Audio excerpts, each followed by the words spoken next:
Welcome, Karen, to the Happier at Work podcast. I'm absolutely delighted to have you as my guest today because I know we connected on a Zoom call many months ago at this stage, and we just had a wonderful conversation. So I'm really delighted to build on that and to continue having that conversation, just like, having a chat over a cup of coffee or something like that. Would you like to give listeners a bit of an idea of what it is that you do and how you got to where you are today? Yeah, absolutely. I agree. That conversation many months ago, embarrassingly, it was so easy. And I love connecting with folks that have similar approaches and philosophies and goals in the work that they do. So excited to be here today. I'm Karen. I have been in HR for almost 20 years now. I actually started in theater as a stage manager and then worked out in LA in the Hollywood scene for a while, realized that was not for me and I was not happy at work. Even though I loved the field, actually having it be my livelihood was not the right match for me. So after doing some soul searching and everything you're supposed to do, I made the switch to HR. And through my whole career, even as I've had different kinds of roles, my focus has always been on how do we help people feel like they are set up for success and doing the best work they can do, because that's what's motivating and makes them happy. And hopefully that's with the company I'm working for, and we're doing a great job having that partnership. But quite honestly, I'd rather have the conversation up front if that's not the case anymore, and let's talk about what's important to you and why you're not getting that here. And so that theme has always been through my work. And so as I've gone company to company, I'm now the head of HR for a tech startup here in New York City, which I love, and we do so much great work around employee experience, in my humble opinion. And especially through the last year with the pandemic, we really had to think about what was important to folks at work. And Yeah. then I've also spun that to a side coaching business where I really wanted to expand the impact that I was having to help people in their careers outside of the team I work with every single day. Brilliant. I mean, there's so much to kind of to start with there, and maybe we'll kind of circle back to this employee experience, and especially in the last year or a year and a bit. Um, but you mentioned something kind of critical there is understanding what's actually important to people Yeah. and having those conversations up front. So maybe we start there. Like, how do you have those conversations? Yeah, I actually think it's part of onboarding. So, as you set those 90-day goals or 36, 30, 60, 90, however you do onboarding, part of that should be, at least at this moment, right? Like it could evolve for folks over time, but how do you like to be motivated? How do you like to be recognized? How do you like to get feedback? What's important to you in your role? During the interview process, we talked about this and that seemed to be really important to you. Now that you're here, like what are some of your goals? How can I be helping you as a manager? How can I be helping you as an HR partner? So I think it's really important to set that tone up front, because then you've built that trust and relationship, and that this is how we work together as a team at this company. And then as that evolves over time, you have that baseline and that foundation. So hopefully people feel more comfortable to say, something now at this phase of my life, flexibility is more important to me, or Mm. getting to that next step in my career is really important to me. And that's what's going to make me more fulfilled and happier if I, can stay here. Yeah, I love that. And it ties in really nicely with the research that I did for my master's, which I think I shared with you previously Yes. as well. Yes. Um, and interestingly, like when you're talking about onboarding and you're saying 30, 60, 90, that's kind of typical. And it may, like, I have worked in some organizations where maybe it extends to about 9 months or a year, Mhm. or at least it takes about 9 months to a year to really get up to speed with what the organization is all about, because there's a lot of complexity and relationship building and all of that kind of stuff. But interestingly, in as part of the research in my master's, and this wasn't something I specifically sought out to Mhm. analyze, but it came through in the data, and then looking at past papers and past articles as well, it was something of a theme there as well, is that the onboard, it's not, maybe you wouldn't call it the onboarding, but it's really important to get those first few years right. It's not just Yeah. about the first 90 days. um because after getting those first few years right, in my view, it's then you're kind of building loyalty and commitment, but it's the first few Mhm. years where people are kind of fluctuating and really deciding, is this the right place for me? So that's really interesting, and Yeah. really understanding about. I just made a few notes there about being motivated, or what motivates you. How do you like to be recognized? How do you like to receive feedback? What are your goals? And how can I, as a manager or a HR partner, support you? And you Yeah. mentioned this word trust as well. And the underlying theme, and this has come up a lot on the podcast recently, is this idea of psychological safety and feeling safe to Mm-hmm. actually share that. And Yes. maybe we talk about like, because I suppose I've spoken with suppliers, with practitioners, but not necessarily with HR people who are implementing it on the ground. So what's your Mm-hmm. view on how to create that safe environment? Yeah, it's a great question. Actually, about 6 months ago now, so it was sometime over the winter. We actually did. So we do manager roundtables. It's our version of manager training at Order Groove, and we did a whole roundtable about creating that safety. And so it was, the pandemic was still going on here in the States. There was a lot of concern around racial injustice and those conversations. We were going through a really tough election cycle. No matter what you felt about anybody, it was tough and exhausting. Yeah. And we were still isolated, and we had another spike in the coronavirus, and like all of these things were just creating a lot of tough situations for folks. And so we were talking to our managers about, you have to create the space for people to talk about that if they want to. Like, don't force it. You don't have to be their therapist, like nothing extreme like that, but just as a human, how are you? Are you doing Yeah. okay? How is that compared to last week? How is that compared to yesterday? Like, forget about last week. How is that compared to yesterday? Again, what do you need from me? What can the organization be doing to support you during this? And it could have been, mental health and burnout issues. It could have been, oh, someone I know just got sick. It could have been, I'm still at home with these kids and I'm so exhausted. Like, whatever the things are. Or it could have been, I'm actually pretty good right now. Like, I'm stable, I'm good, and great. That's good too. But just creating that space for those conversations. And the thing I wanted to prepare the managers for was, you then have to be ready for what they say to you. And so I'm Yeah. not asking you to have the answers, but know how to lead with empathy, active listening. Oh, I can, while I'm not in your shoes, I can understand that. I went through something similar, or let me share my vulnerable moment. This is how I've tried to manage my time better. Just having be ready to respond to whatever they say was the thing I was actually most concerned about, because that's the opposite of creating psychological safety. You ask the question and then you don't handle it well, and everything goes out the window. Yeah, yeah, yeah. That's so true. Yeah, and I like this idea of just creating that space for Yeah. someone to have that conversation and demonstrating empathy, which I think is really, really important. Yeah. And maybe this is a little bit of a loaded question, but what are your thoughts on managers who don't do that or who are not really comfortable with that? Like, is that a case of that person shouldn't be a manager if they don't really care about people, or any thoughts on what that looks like, or have you encountered anything similar? Yeah, it's a great question, because I think that there's a difference between, do they not care and do they literally not know how to do it? Mm, Because they themselves haven't, like, it just isn't in their DNA to know how to have these conversations. Like, forget about work, their partner might say the same things about them. So yeah. some people are just better communicators, better listeners, better whatever. And I absolutely have worked with some managers who really struggle with this, and either it's because they are a little more conservative in their management style, and for years we've told them not to ask those questions. I mean, I did manager training not even 10 years ago, and it was, if it gets personal, stop it. Like, this should be work specific. So to be fair, like, some of these managers have just been trained that way for so Yeah. long, and then other folks, like I said, just in personal lives, they probably aren't great at some of these conversations. So how can we either help them build those tools and like really coach them and really take the time to get them there? Mm. Or if they can't, or if they're not willing, then yes, I do think it's a fair question. Do you want to be a manager? Should you be a manager? This is what we expect of our managers. And either I need you to try and like meet me in the middle and do it in your Yeah. own way. But if not, I mean, then like any other skill, this is one of the skills we need out of our managers. Yeah, yeah. No, I think it's an interesting point, and I suppose the question was deliberately loaded.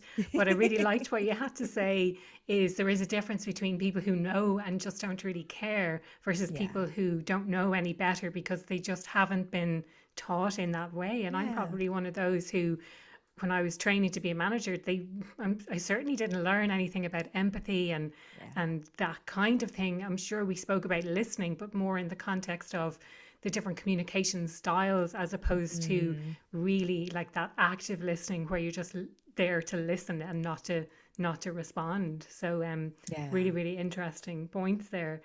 Um maybe we have a talk about what you spoke about at the start, this idea of the employee experience. And, Yeah. feel free to brag about Yeah. the wonderful things that you've implemented. Um, for me, it's all, everybody kind of calls it something different.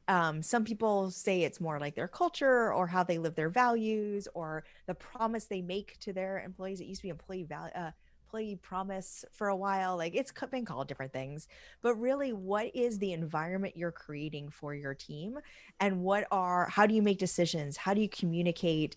How do you make sure people are informed? Do you care if they're friendly, quote unquote, outside of the office? Are social events and that kind of stuff important? Do you want to have people be really passionate about what they do at work in the sense of like what the company does? Or are you okay if they're just kind of clocking in and out? So I think those are all the things. And for us at Order Groove, it's so much around flexibility and focusing on the individual, because if Mm. you're able to be the best version of you and you're able to feel supported in the way that motivates you, that's going to make you a much stronger collaborator. It's going to help you get to a solution faster because you're not going to care if it's about like your answer versus someone else's answer. You're just working together to get to the right answer, because you've built those relationships. I read this book many years ago, but I really like the book Five Dysfunctions of a Team. Oh, yeah. And the bottom of that pyramid is all about, like trust and respect. And so we build that through trusting and respecting you as an individual, and then hoping you bring that to the table and lead with best assumptions or best intentions and good assumptions, because then everything else flows from there. And so that's how we've thought about like everything that's happened over the last 15, 16 months. That's how we think about our values, and hopefully that creates a great experience for folks and helps us build our brand with candidates and why people stay with us for a while. Yeah, yeah. I really like that approach, and this idea of flexibility. Well, aside from the fact that it's really, really important, and I read something, or at least I didn't go in to read it just yet, but I did see a headline on LinkedIn, one of those, maybe a clickbait, but it said something about the likes of the investment banks, Goldman Sachs, I think Mm, was particularly mentioned, saying that they are saying, essentially they're saying if you're well enough to go to a restaurant, then you're well enough to come into the office, yeah. and almost demanding people come into the office, which I think is kind of going against the grain of what a lot of organizations are offering to their staff now. And I think that the organizations that don't offer a level of flexibility, and maybe we can talk a little bit more about what that actually means in a Yeah. second, um, but the organizations that are not offering some degree of flexibility to their staff are really going to be left behind, because workers are going to just seek stuff out elsewhere, that where they Yeah. can have that level of flexibility, if most organizations are offering that. Yeah. I mean, Amazon ran into the same thing. They said they were going to call everybody back, and their employees kind of, I, I don't know what the right phrase is, but I was like, no, that's actually not the case. We're going to go work for someone else. And they Yeah, pulled it back because they realized they were brilliant. going to have a major retention issue if that was the Yeah, case. yeah, yeah, yeah, brilliant. No, I love that. I love when things like that happen. But- um so can we talk a little bit about flexibility then, and yeah. what does that mean to you? Yeah, I think for me, it's all about. And this is a great example going back to like Morgan Stanley or whoever it was that kind of just got in trouble most recently. Was what's the purpose? Like, why do you need people in that office? Yeah. I get it if you're making machinery or widgets, or like you're doing something where you literally have to be there. Of course, nurses, healthcare, of course you have to be physically there. But in a tech company, we all have laptops. There is no literal reason why we need to be back in that office, except for the sense of community and some of those pieces that is extremely difficult to do virtually. So what we decided to do is we didn't want to go totally remote. We knew that getting rid of an office was too extreme for us. So we're going with a flexible work from anywhere policy. So Mm, we're hiring. So we used to be very New York centric, yeah. and now we are hiring anywhere in the states, and including in Latin America for some of our roles. And even those who are in New York, if you don't want to go back to the office at all, any day, every day, like whatever you want to do, Mm, when we do bring people together, it will be purposeful. So whether that is for planning sessions, whether that's for quarterly kickoffs and an annual meeting to talk about, our strategy for that year, And while people are together, let's build in some programming and events that builds that community. So we can't just then also have people come into the office just to go into meetings, because then you're behind closed doors, and we've learned we can do that over Zoom. Yeah. So, we want to offer that flexibility so that people can decide what's right for them from a where do they live, what are their work hours, again, within reason, right? Like you can't miss key meetings. So if your, team updates at 3 o'clock on Fridays, or your stand up is at 10 a.m., like you have to make those meetings. But otherwise, build your day and block your day based on what works for you as a person, and other things going on in your life, where you get your energy, some of those things. And as long as you're still producing the work and collaborating like you need to, and hitting those key results, we can offer that flexibility. So that's what it really means for us. And then let's bring people together when it's meaningful. And that way people hopefully will want to come back into the office those days, because there's a reason behind it. Yeah, yeah. And have you encountered any challenges around the practicalities of that yet, or has that happened? As in, are people starting in New York to go back into the office as such? Yeah, so we actually have especially since vaccinations have started to go really well, at least here in the city, we have definitely had folks kind of wander in here and there. Maybe they do a day, or they and their, teammates show up. And as long as they're vaccinated, that's totally fair, because we didn't take any of the other precautions.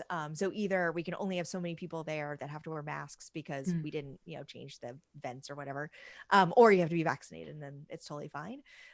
So we're starting to see some people trickle in for sure. I think the thing that I'm thinking the most about is when we start to have enough pockets of people who are in the office in a given day, and they are in meetings or communicating with people who are not. How do we keep that? How do we not go back to that inequality of like one person's on Zoom and four people are in a conference room? Because that Yeah, totally changes the dynamic of that it does. conversation. Yeah, yeah, yeah. And any thoughts on how you might address that? So I've heard a lot of my HR friends talk about if there are people on a Zoom call, that you actually still take the call from your desk or a private phone booth or like something like that, so that it's not, some people together and some people not. Yeah, So that's one idea people came up with. They also have said, for folks that have the flexibility to come into the office, have it be on days that you're going to do meetings or whatever that are collaborative, so you actually do want people to be in person, you want a whiteboard, you're going to have a happy hour afterwards or whatever. So again, there's a reason for people to be in person, and it's more about or actually make it your no meeting day so that you can hang out with the people that are there, versus being in the conference rooms and meetings all day. yeah, yeah. This is it, and I have heard exactly those same ideas. Is if there's some people dialing in Yeah. externally that who are not in the office, then it makes most sense for everyone to do the same. Maybe the IT guys will have something Yeah. different to say about that, with the bandwidth and all that kind of stuff. Yeah. But having been in that situation myself, it is difficult if you're dialing into a meeting where Yeah. people are actually in the room and they're able to there's kind of the non-verbal cues that are going on. I think Yes. if people are in physically in a room together, and I have also heard previously of just bringing people together for the social aspect, and exactly as you Yeah. said, Karen, building that sense of community. I think that's really, really important. Um, you brought up the word trust a few times, and you mentioned Peter Lencioni's book, The Five Dysfunctions of a Team, as well. So this idea of trust and respect being at kind of the foundation. What what do you do actively to build that sense of trust, would you say, in the organization? Yeah, that's a great question. I think one thing that we try to do just as a baseline thing is we actually do a disc profile with everybody, and then we publish everyone's profiles. Yeah, And the goal with that is to have a common language, right? So like it's always helpful to have some sort of just like your values, it's a common language people use, but hopefully it also helps people get to know each other and how they like to work.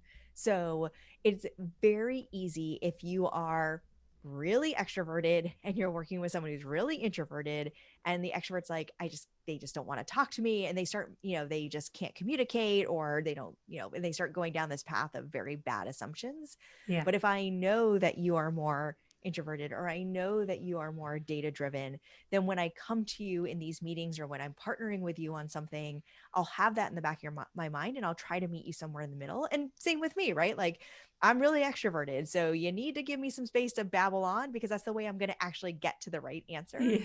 So I may drive you crazy if you're an introvert, but you got to give me that space or we'll never get to the right place. So Yeah. so just knowing each other, and honestly that goes back to the social aspect, is that it's not about the happy hour. It's not about the ping pong. It's about bringing people together, and they have this space to talk about things that aren't work related, and they get to Yeah. hang out with people that they don't normally talk to during the day. So we've tried so many different small group things over the last virtual months, because obviously 90 people on a Zoom, there's no like real communication there. It's all monologue. Um, so we've tried like cooking classes and workouts and book clubs and trivia nights and all these little donut virtual coffee meetups with just 4 people. And so that gives people the space just to chit chat about something that they already have something in common with, but it may not be people they normally talk to. And you really see different personalities come out in those moments, and you get to know someone so much better that way. Yeah, yeah, no, I think it's a really nice approach. And just as you were talking there, I was like, oh, I do kind of miss that social, being Yeah. my own boss. I don't have that at the moment. And I do miss that social interaction of being in a team. And like you're saying, talking to someone who you wouldn't normally talk to about something that's not work related. I think it's a really nice way to bring people together and to bond. Yeah. Um, Back to this idea of flexibility then. So you did mention about the work anywhere. Does Mhm. that kind of extend to, you kind of touched on it, but we didn't explicitly speak about it. And I'm thinking more from the hours perspective and Mhm. what that means in terms of the actual hours, because just, and I might go on a bit of a rant here, but just this whole, and I do it myself sometimes as well, this idea that it's 9 to 5. If you're working in an office, it's Yeah. 9 to 5, or, you could be 8 to 6 because you're working longer hours, and Mhm. it's okay to bring your work home and all of this kind of stuff.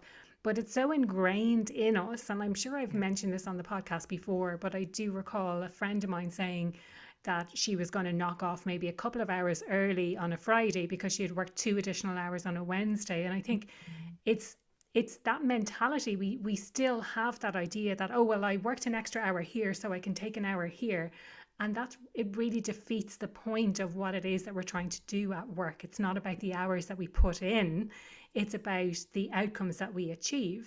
So I'd Mm. love to get your views on the time element of the flexibility. Yeah, it's a great question. And it's something that's come up also a little bit because as we now have people across the states, and do I have to work East Coast hours? I just put those in air quotes. Yeah. If I'm in California, because does that mean I'm expected to be online at like 6 a.m. California time? It's technically flexibility, but that may not really be, good for Yeah. me. So I think for us, what we try to do is think more about it's less about hours in the sense where you're trying to get to 40 hours. Now, maybe that's because I don't know if all, 98% of our workforce is salaried. So we're not tracking hours, period.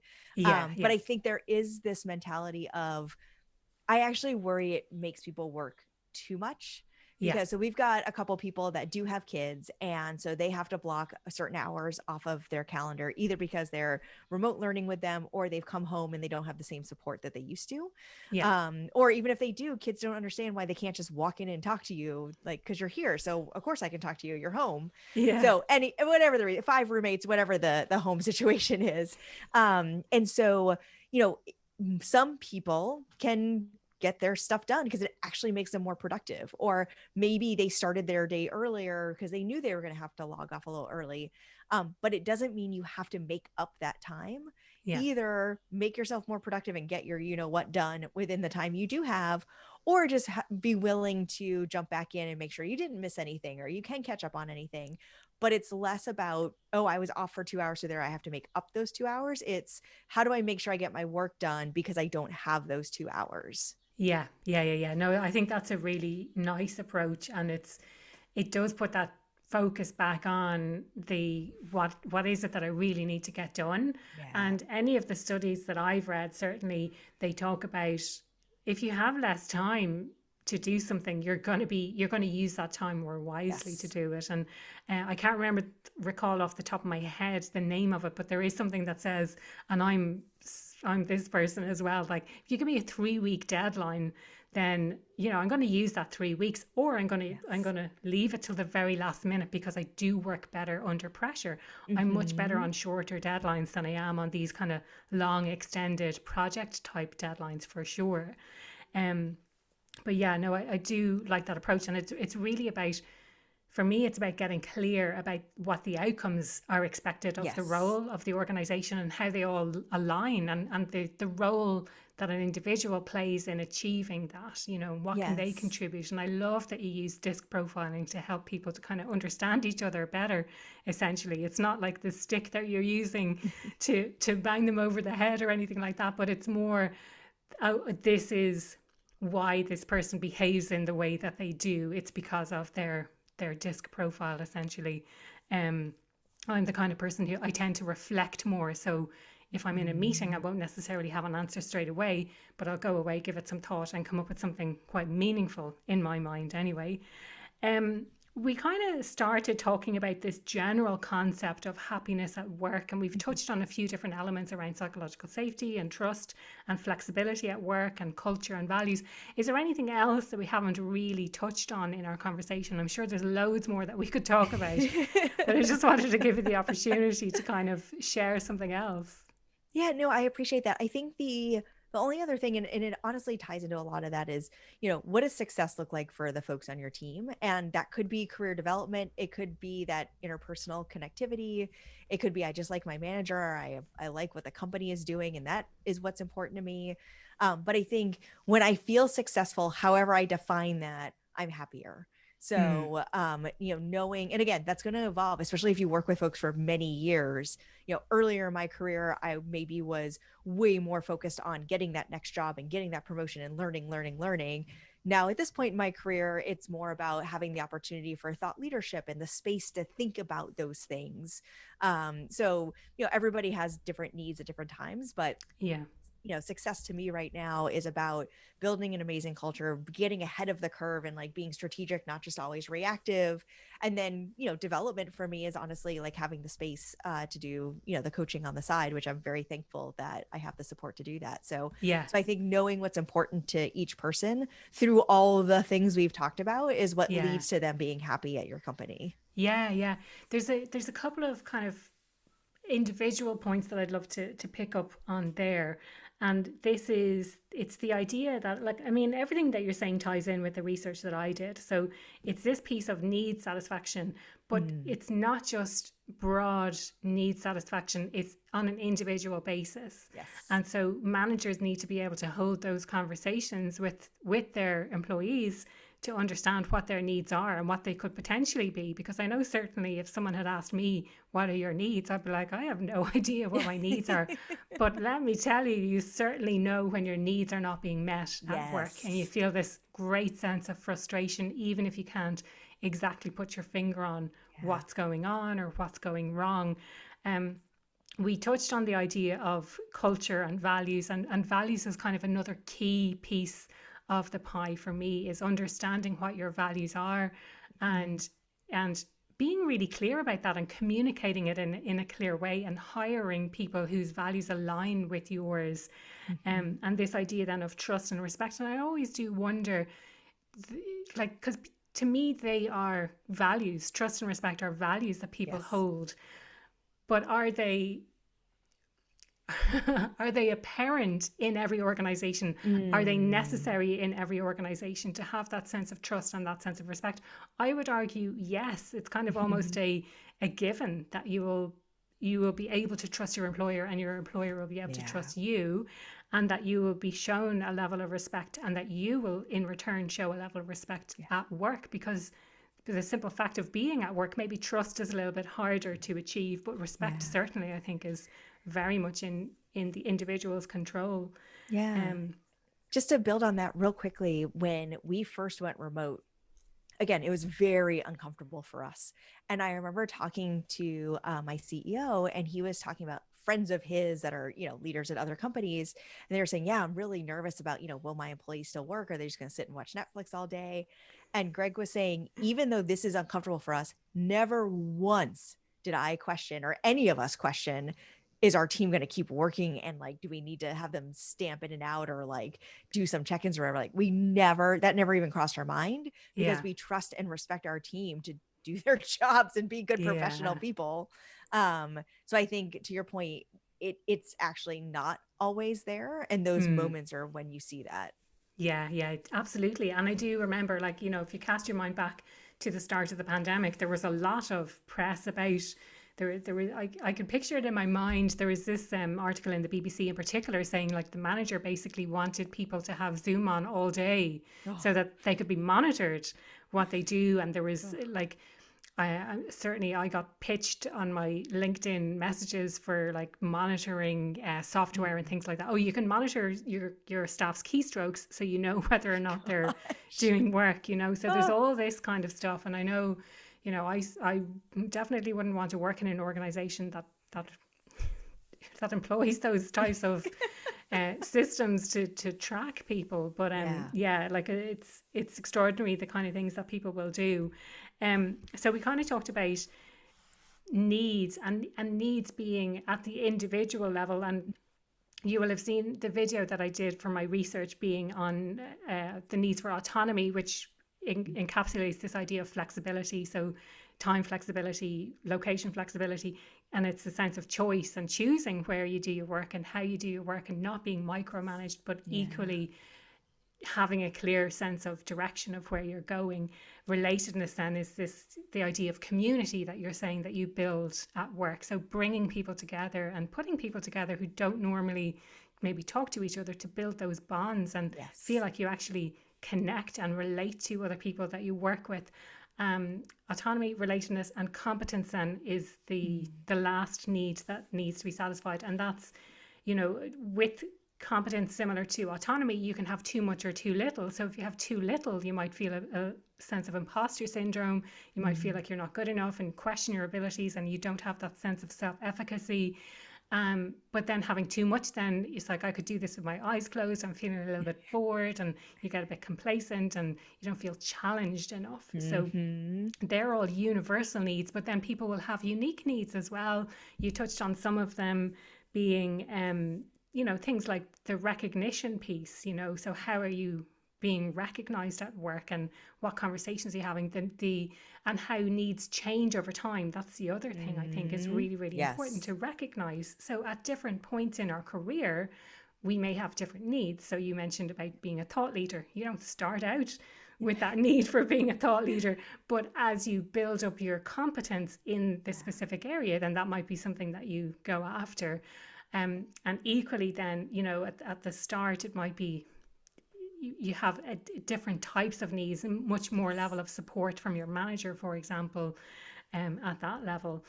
Um, Anything else that you'd like to share about this employee experience that you've created? You mentioned some of the activities that you did. I'd love to kind of learn more about how they fared. Yeah, so we definitely have found better success with those smaller group activities, Mm. and leaning into this flexibility. Not only we've always had flexible PTO, meaning you can take vacation, quote unquote, when you need it. We now have flexible work from anywhere. We also change. We used to do like this perk and that perk and this allowance and that allowance, and we actually just all brought it together and said, Mm. you have an annual allowance to use for your own personal and professional development. So if you want to use that for wellness initiatives, great. If you want to use some of it for development, awesome. If you want to use it to like really get some fancy tech set up outside of like the basics that we give you, especially if you're working from home, great. Create your NASA style desk and like go Yeah. crazy. So, but again, it's I only had X money to do this, but I don't care about this other allowance. Why can't I use that? You're right. Like, if that's important to you, then you should do it. So we brought it all together into one allowance so that people can use it as they need and want to use it. So Yeah. I think that's what the biggest thing was. If flexibility is sort of our thing, which ties to our values of, what you see is what you get, which is about authenticity and all the different things that go with their different values, then let's make sure that's sprinkled out throughout all the programs that we do. You know, it was something we were talking about earlier that made me think about also, the individual piece. I can't literally make everybody happy. Like, I'd love to, but Yeah. I can't. But what I can do is offer different kinds of programs and perks that kind of meet people where they are. So Yeah. we do some things where like it's Thursday at 5, join this Zoom, and there's other things where you can do more offline, or there's a Slack channel that you can participate in. So you don't feel like, maybe getting on another Zoom call is the last thing you can do. So fine, we'll do something offline. So I think that's the other thing that we've tried to do more. Even as we recognize Juneteenth, which as we're recording, this is about to come up. I'm sure when it's out, like it was behind us now, but we're doing different kinds of programs for people during the day, depending on where they are sort of in their journey. So Yeah. I think that's the final piece that really kind of ties to really trying to reach people where they are and not Yeah. having so cookie cutter. And we're also 90 people, so it's easier to do that. I also Yeah. recognize that'd be really hard for like a 5,000 person company. The final thing I do want to add into going back to the very beginning conversation that we had about psychological safety and like having those conversations. I also have recently started to talk to HR folks a lot more about, whether coaches use the wheel of life or whatever tool you want to use. Sometimes people are unhappy at work and it's not at work. They're unhappy in something Okay. else in their life. And either work they think is the thing that's easier to change, or it's just, Yeah. right, we're whole humans, we get impacted by the other crap that's going on in our life.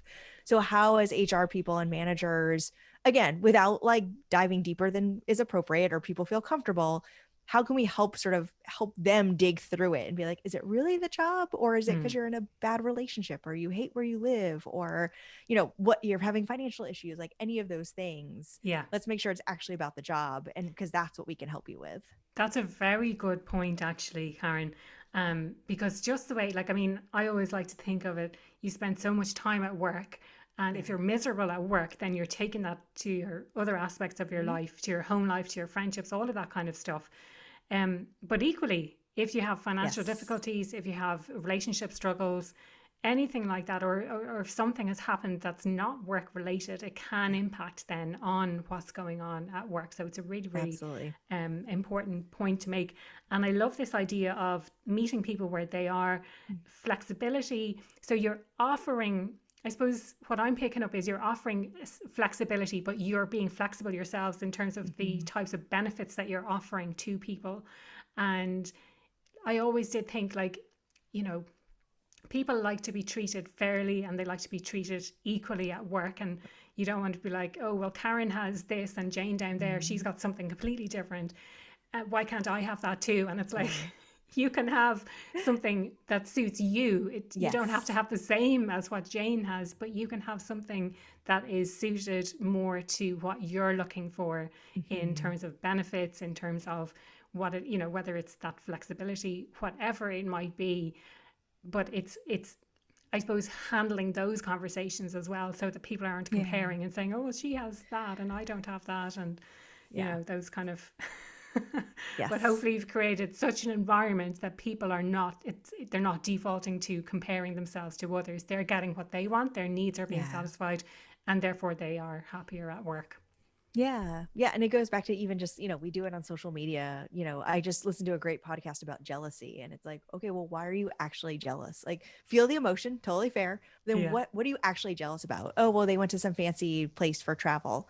Do you want to literally go to that place? No, I just wish I had more flexibility. Or I wish I had the time, or I wish I had the money. Okay, let's focus on that piece. It's not about going to Italy. It's whatever is about the trip that you wish you were doing instead. So let's focus on that. Yeah. If you ever listen to Gretchen Rubin, she's based in New York as well. She talks about that, like whatever you envy in someone else, that's what you want. But I like this idea of kind of going a step further and going, what is it that you really want? Like, what is it about what that other person is doing? Let's dig a bit deeper. And, how do you kind of address that within yourself? Karen, that kind of brings us nicely on to the question that I ask everyone who comes on the podcast, which is, what makes you happier at work? And I know you've been expecting this question. No, I love the question because, again, it's me and it may not be everybody else, but for me, I am truly happy when I know I'm making a difference for someone. And, how did I help you navigate your career? How did I help you feel supported during this really horrible time? How did I help you have that conversation with your manager that you were really nervous about and it went well? And then honestly, how can I help you transition out if this isn't the right place for you anymore? And that's okay. And so any of those conversations that I can have with folks and build an environment where they feel supported and happy, that honestly gives me happiness. That probably sounds really cheesy, but it's true. Yeah, no. I think that's lovely. Like it's the impact that you want to have on the world, Yeah. essentially. Yeah, no, I love that. And if people would like to connect with you to find out more about you, your coaching, any events that you have coming up, feel free to give a shout out to that now. Yeah, thank you. So, probably the best place to start is karendweeks.com, which is just my website. You can link to all my social sites from that. It has an events page, it has, some thought leadership on a blog. And then otherwise, LinkedIn, just find me, Karen D Weeks on LinkedIn. And that's especially because I do a lot of, what's going on at Order Groove and things happening there, as well as some of this thought leadership pieces as well. Brilliant. That's great. Thank you so much. And thanks so much for your time today. I really, really enjoyed that conversation. It's so nice to talk to people who are actually implementing this stuff on the ground and, hearing about really, really nice work cultures. So thank you for sharing your time today. Of course, thank you for having me. It's been great.